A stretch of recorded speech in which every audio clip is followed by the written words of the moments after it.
గుంటూరు జిల్లాలో భారీ వర్షం బీభత్సం సృష్టించింది. పల్నాడు ప్రాంతంలో వాగులు వంకలు పొంగి జనావాసాలను ముంచెత్తాయి. గురజాల పట్టణం జల దిగ్బంధంలో చిక్కుకుంది.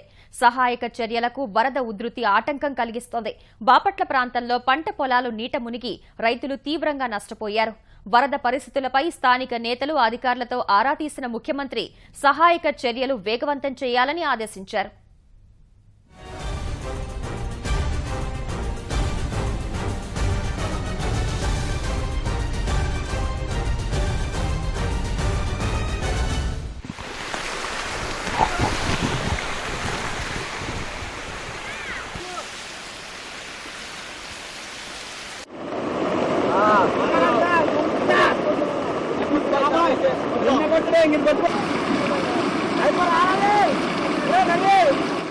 గుంటూరు జిల్లాలో సోమవారం రాత్రి కురిసిన భారీ వర్షం పల్నాడు ప్రాంతాన్ని అతలాకుతలం చేసింది. వాగులు వంకలు పొంగి పొర్లడంతో గురజాల పట్టణం జల దిగ్బంధంలో చిక్కుకుంది.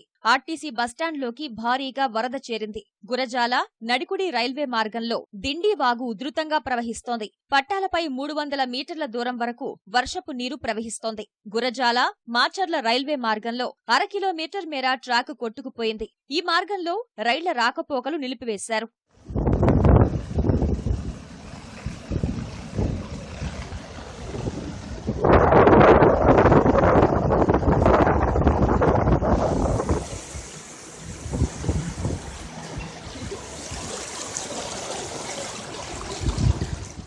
గురజాలలోని వెంకట్రావు నగర్, మేదర్ కాలనీ, చేపల చెరువు కాలనీలు జల దిగ్బంధంలో ఉన్నాయి. సుమారు 2000 మంది కాలనీ వాసులు నిరాశ్రయులయ్యారు. ఎమ్మెల్యే ఎరపతినేని శ్రీనివాసరావు, ఆర్డీఓ మురళి వరద ప్రాంతాల్లో పర్యటించి సహాయ చర్యలు చేపట్టారు. వరద ప్రాంతాల్లో ఉన్నవారిని సురక్షిత ప్రాంతాలకు తరలిస్తున్నారు. ఉధృతంగా ఉన్న వరద ప్రవాహం సహాయక చర్యలకు ఆటంకం కలిగిస్తోంది. ప్రత్యేక సహాయ బృందాలు రంగంలోకి దిగి రక్షణ చర్యలు చేపట్టాయి.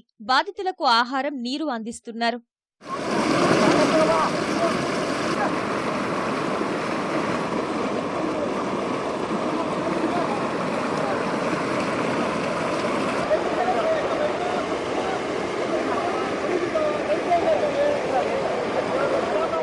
ఇంట్లో ఫుల్గా వచ్చేసారు నీళ్లు, బాగా మునిగిపోయినాయి. అర్ధరాత్రి నుంచి కురుస్తుంది వర్షం. 5ంటికి 4:30 నుంచి మాత్రం నీళ్ళు ఇళ్ళకి వచ్చేసాయి. సామాన్లన్నీ పోయాయమ్మా? సామాన్లు పోయాయండి. తెలియదు. ఎంతమంది ఇల్లు ఖాళీ చేస్తున్నారు ఊర్లో? దాదాపు ఇక్కడ 200 గడపలు ఉన్నాయి సార్. 500 మంది ప్రజలు నివాసం ఉంటున్నారండి ఇక్కడ. రాత్రి నుంచి ఎడతెరపగా కురుస్తున్న వర్షాలకి ఇల్లు మొత్తం మునిగిపోయినాయండి. మాయి కేవలం మాకు ఇల్లు వచ్చి పట్టించుకున్న అధికారులు ఒక్కరు కూడా లేరు. వస్తున్నారు, చూస్తున్నారు, వెళ్తున్నారు. కానీ రాత్రి నుంచి ప్రజలు అక్కడ ఎన్ని కష్టాలు పడుతున్నారు ఎవరు చూడలేదండి. కడుపుగా అన్నం తినలా చిన్న చిన్న పిల్లలు తీసుకొని ఈ వర్షాలకి రోడ్డు దాటుకుంటూ వస్తున్నాం సార్. ఇంట్లోకి నీళ్ళు వచ్చాయి సార్. బియ్యం మొత్తం తడిసిపోయాయి, తినడానికి ఏం లేదు. పొద్దున్న నుంచి మమ్మల్ని ఎవరు పట్టించుకోవట్లేదు కూడా. పొద్దులేదా కాలనీలో? పొద్దున్న 5:30 కానీ నుంచి ఇబ్బందిగా ఉంది అన్న. ఎంతప్పటికి వాటర్ ఫ్లోరింగ్ ఎక్కువైతున్నా కానీ ఎవరు పట్టించుకుంటలేదు. మా పిల్లగాల వరకు అందరి వరకు తెలిసిన పిల్లగాల వరకు తెచ్చి బయట నుంచి తెచ్చి అందరం వస్తాం. ఈ కాలనీ వాళ్ళందరూ కాలనీ వాళ్ళు తగ్గాయి. 4 నుంచి తగ్గింది. చాలా వరకు వచ్చారు. 5ంటి కాడి నుంచి 11ంటి దాకా కుదరలేదు బయటకు వెళ్తానికి. ఇప్పుడే కొంచెం గొప్ప కుదురుతుంది. అన్నిట్లో సాయం చేస్తున్నాం పిల్లగాళ్ళందరం. సామాన్లు మొత్తం అయిపోయా? సామాన్లు మొత్తం మునిగిపోయా?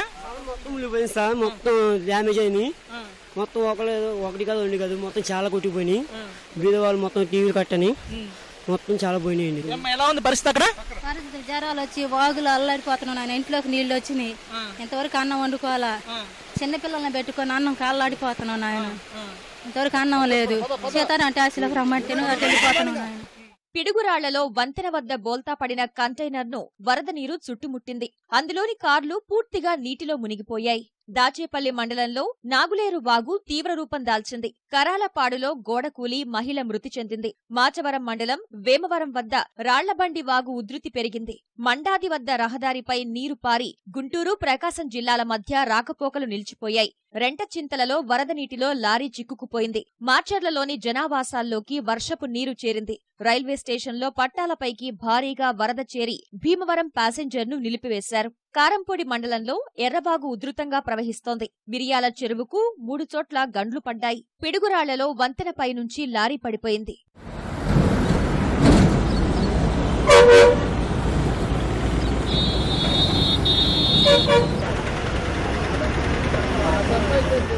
బాపట్ల మండలంలోని జమ్ములపాలెం, నర్సాయపాలెం, కంకటపాలెం, మూలపాలెం, ఉప్పరపాలెం, పూండ్ల తదితర గ్రామాల్లోని 4000 ఎకరాల్లో వరి పంట మునిగింది. మరో 2000 ఎకరాల్లో నారుమళ్లు ముంపులో ఉన్నాయి.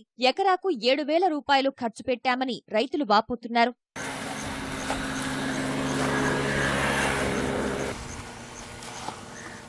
గుంటూరు జిల్లా దుర్గి మండలంలో అత్యధికంగా 27 సెంటీమీటర్ల వర్షపాతం నమోదైంది. మార్చెర్లలో 17, రెంటచింతల్లో 14, గురజాలలో 13 సెంటీమీటర్ల వర్షం కురిసింది.